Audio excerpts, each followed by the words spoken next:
What is up? What is up, YouTube? Check this out. Samuel L. Jackson reveals why Steve Harvey is terrified of Katt Williams. Ooh, Samuel Jackson, you know, he real too. I think he real.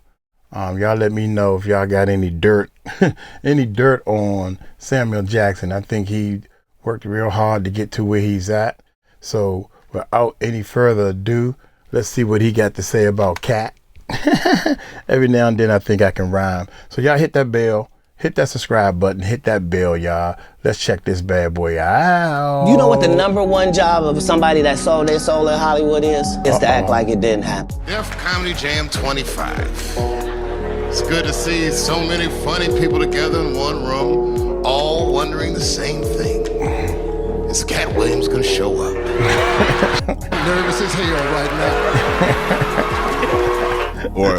or take the praise for what it is, or understand that, okay, if I do this, it's gonna be more trouble than it's worth. That's right. You know, so I'm on with it. Samuel Jackson.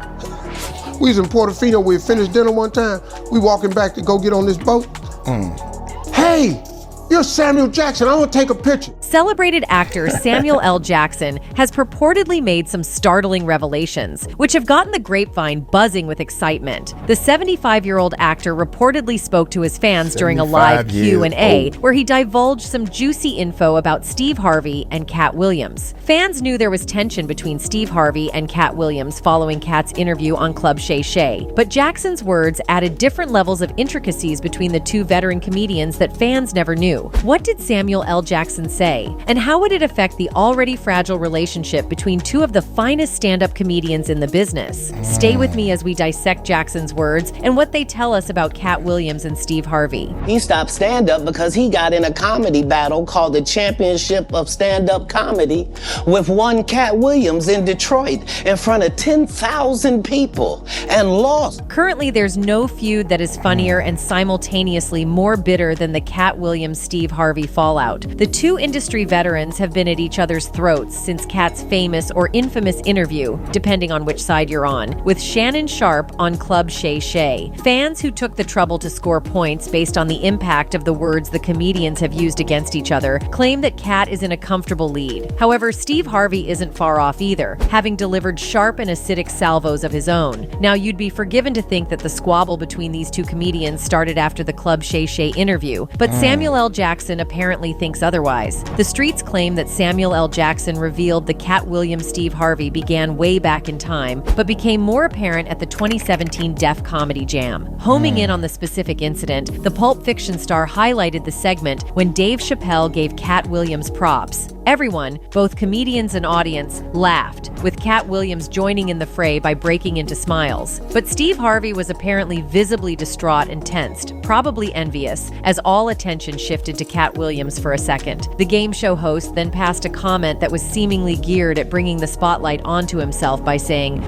I'm nervous as hell right now." However, Dave Chappelle wouldn't be swayed as he continued to talk about Katt Williams, redirecting everyone's attention to the talented comedian. Realizing that his plan wasn't working, Steve Harvey chimed in, "But let me ask you this. When have you ever seen this many heavy hitters all together at the same time in the same room?" Once again, taking the attention from Katt Williams. Now, fans might not have noticed what Steve Harvey did there, but industry insiders knew exactly what the TV show host did, and many, including Samuel L. Jackson, expressed their disappointment. They thought that moment belonged to Katt Williams, and though he wasn't on stage or part of the lineup, he still deserved the spotlight. They believed the veteran comedian had paid his dues in the comedy industry and deserved his flowers at one of the biggest comedy stages in the country. Thus, for Steve to cut in and try to take attention from him was a low blow in their opinion. They suggested that the game show and talk show host could have waited for a while and probably added a sentence or two about Katt Williams' legacy before switching focus. But no, not Steve Harvey. He must steal the spotlight from his eternal rival, and he did. The insiders allegedly argued that Harvey could have even done the stealing with style and panache, but his sudden shifting focus was rough and smacked of envy. Aside from Steve Harvey, another notable person who innocuously tried to steal the spotlight was Cedric the Entertainer. Now, according to eagle-eyed fans, Cedric's style was more subtle and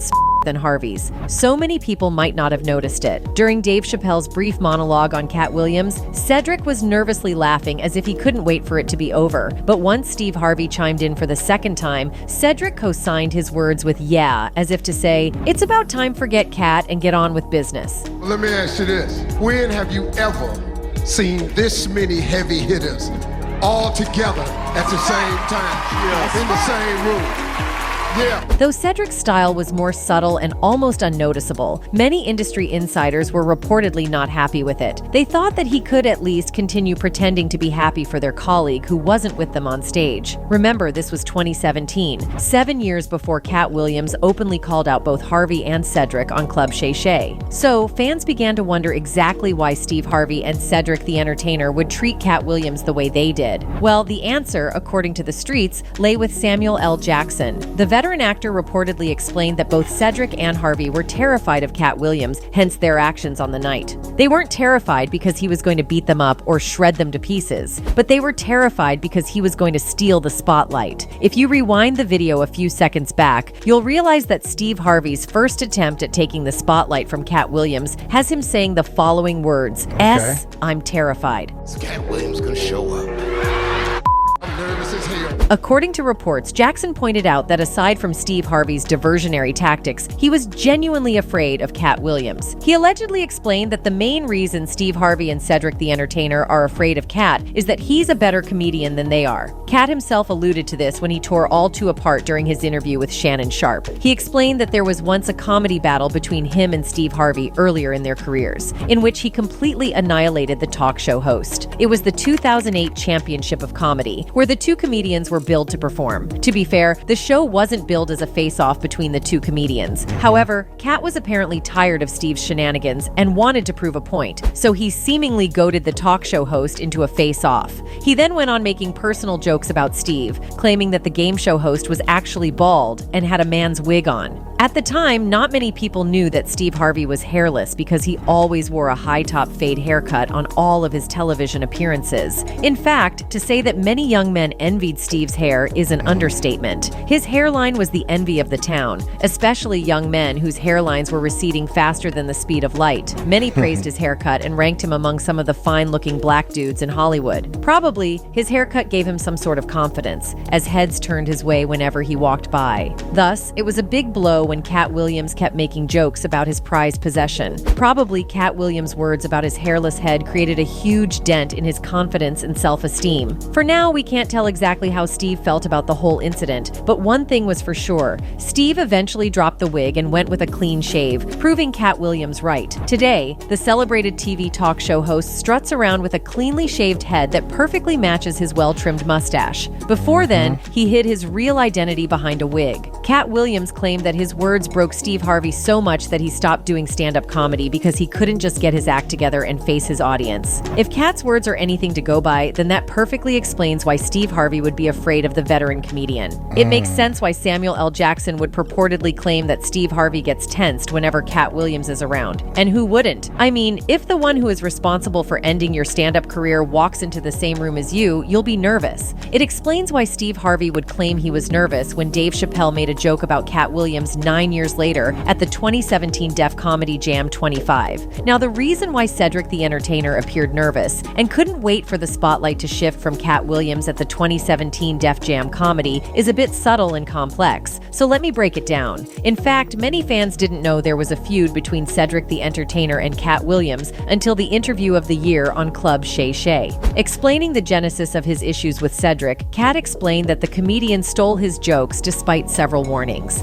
He claimed the joke in question was the best joke that he had done on BET's Comic View in 1998. The TV network loved the joke so much that they included it in their commercial for the following season. He thought that I was just a no-name comedian and that he could take this joke and nobody would know, Williams said on the 𝗗𝗢𝗡𝗡. The issue was that I had already done this particular joke on BET's Comic View twice. It had done so well on BET's Comic View that they made it part of the commercial. Katt explained that Cedric, the Entertainer, came to watch him perform the joke at the Comedy Store store, and he loved it. Once the show was over, Cedric walked up to him backstage and congratulated him on an awesome performance, telling him how he loved the joke, only to steal it and use it in his material. "This is not just a random joke. This is my very best joke, and it's my last joke, and it's my closing joke," Williams continued. 1998, I'm doing this joke. It's on Comic View. Cedric comes to the Comedy Store. He watches me in the audience. He comes backstage. He tells me what a great job I did and how much he loves the joke. 2 years later, he's doing that as his last joke on the Kings of Comedy, and he's doing it verbatim. He's just changed my car into a spaceship. Katt Williams didn't stop there. He went after Cedric's looks, calling him a walrus with no talent. We found out he can't sing, can't dance, and doesn't write jokes. He did 4 comedy specials. They're so bad, Shannon. They're not available on Netflix or Tubi. Of course, these words might seem harsh, and they are,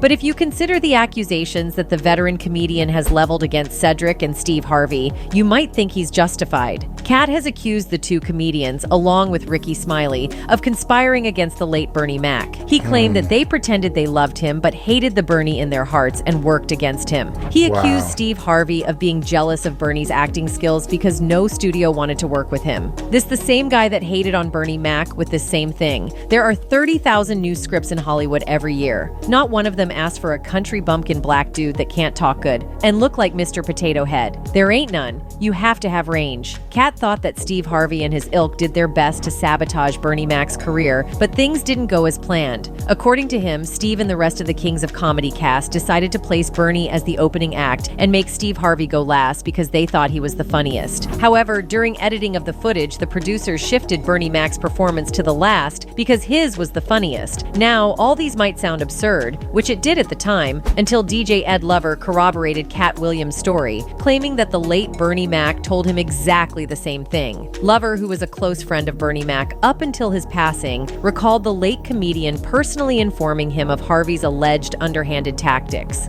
The stuff that Katt Williams said about Steve Harvey calling to try to get Bernie's role on Ocean's 11 and that kind of stuff, Bernie told me out of his own mouth, the New York native said. I believe Bernie Mac when he said Steve Harvey hated on him. So you see how all these scenarios kind of paint a perfect picture of what Samuel L. Jackson was trying to draw? These men appear to have formed a cabal and basically trample on other comedians who don't roll with them and steal their jokes. They also move heaven and earth to keep the spotlight on themselves, even if it means calling movie production companies for roles that belong to other comedians. Most of their victims prefer to keep quiet and keep things going, as in the case of Bernie Mac, who knew what they were doing but preferred to focus on his work. However, outspoken comedians such as Katt Williams can't keep their mouths shut whenever they see some perceived injustices in the industry and will bring the truth to light. This is probably why Steve Harvey and his ilk may be terrified of him. Interestingly, Katt Williams isn't the only comedian to have called Steve Harvey out on how he treated other comic acts. Veteran comedian Mark Curry has also expressed his disappointment in Steve Harvey for stealing his jokes and using it in his comedy routine.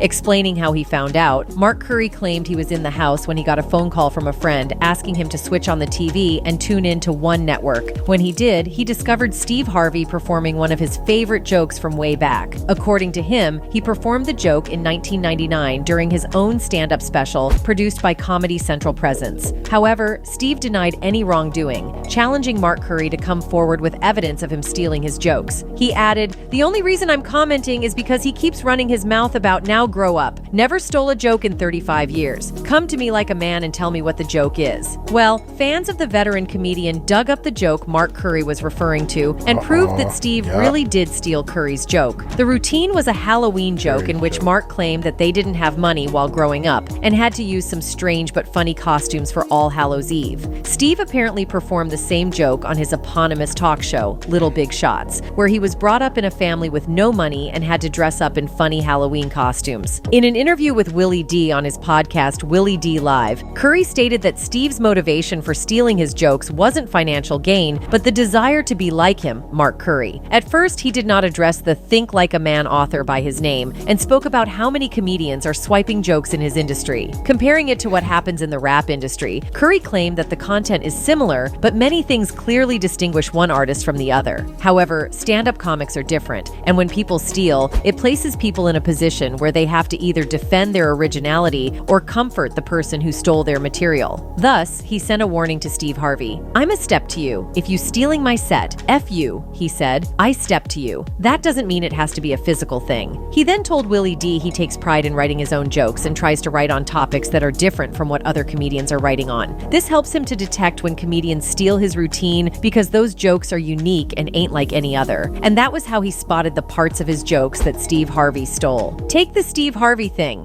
It's a B move," Curry said. "Maybe he's not stealing my material, you know? I maybe give him the benefit of the doubt. Maybe one of his writers did it. But they know, we all know, whose material it is. It ain't about the money," he said. "Harvey got enough money, so it looked like you want some of me. You want to be me. Therefore, you ain't got enough money. I look at it like that's all right, boy. I'm a G in the game. You want to be me. You want my style."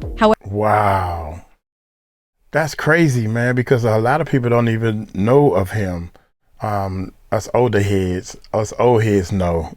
"So it looked like you want some of me. You want to be me. Therefore, you ain't got enough money. I look at it like that's all right, boy. I'm a G in the game. You want to be me. You want my style." However, Steve Harvey shot back at Mark Curry, telling the veteran comedian to grow up and stop making stuff up. He claimed that he stopped doing stand-up a long time ago, so he doesn't even know what the old G was talking about. "Mark Curry needs to grow up," Harvey said at the time. "Steve Harvey ain't been on stage since 2015. He doesn't know what he's talking about. He's making stuff up, so I'm in peace." However, many fans thought that Mark Curry was right when he said that Steve Harvey wanted to be like him. They pointed out that not only did the TV host allegedly steal Curry's jokes, but he also copied Curry's TV show, Hangin' with Mr. Cooper. Katt Williams also co-signed the fans' sentiments when he mentioned the exact same thing during his interview with Shannon Sharpe. He claimed that the game show host fashioned his TV series, The Steve Harvey Show, after Hangin' with Mr. Cooper, which ran from 1992 to 1997. Curiously, both shows center on men transitioning from their passion career into teaching and are complete with hijinks from staff and students. Katt Williams said of Steve Harvey, "The same Steve that went to go watch Mark Curry do his whole sitcom and then stole everything Mark Curry had." He even accused the TV host of plagiarizing Mark Curry's haircut on his TV show just to look like him. You know, that famous high-top fade haircut that we spoke about earlier in the video. Now, Steve got a sitcom where he the principal, and he wear a suit, and then he gets this high-top fade, making all black men think he got the best lineup in the business.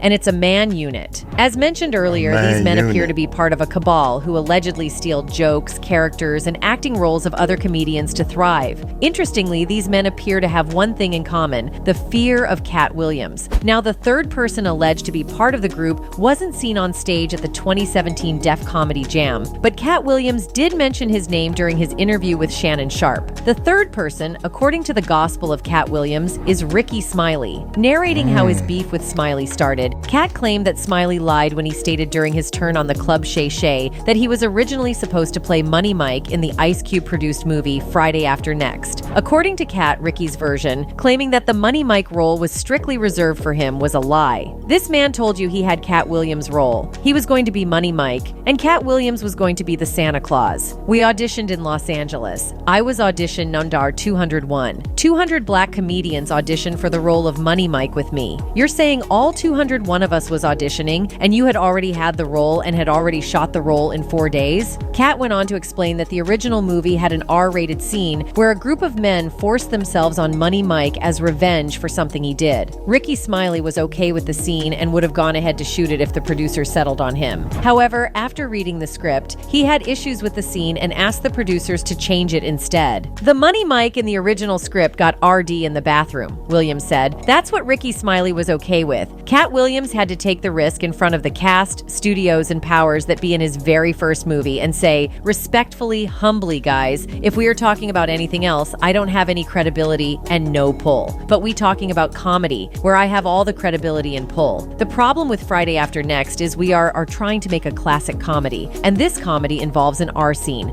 Forcibly sleeping with someone is never funny, no matter who it happens to or what the circumstances are. Katt explained that Ricky Smiley walked around the set, blowing his trumpet and looking down on him, trying to tell everybody that he was a movie star, radio personality, and stand-up comedian. Thus, he, Ricky Smiley, deserved to play the Money Mike character more than Katt Williams. Smiley's attitude on the set apparently pissed off Katt Williams, said that he put in his contract that he was never going to work with Smiley again until he wore a dress. Interestingly, Smiley's next movie was Sunday, where he put on a dress when he played the role of Bernice Jenkins, an elderly female in a church. He was so egregious that I put in my contract I won't work with Ricky Smiley again unless he's in a dress, added Williams while drinking liquor. Now, what was Ricky Smiley's next movie? Was it First Sunday? Did he wear a dress in it? You bet he did. It was in my contract. If it's true that Katt really put Ricky Smiley in a dress, then it's easy to understand why Samuel L. Jackson would assume that Smiley is scared of Katt. If a man is that powerful to direct and control your career in Hollywood, then you better be afraid of him because he could bring your career to a halt in a split second. Meanwhile, Smiley has denied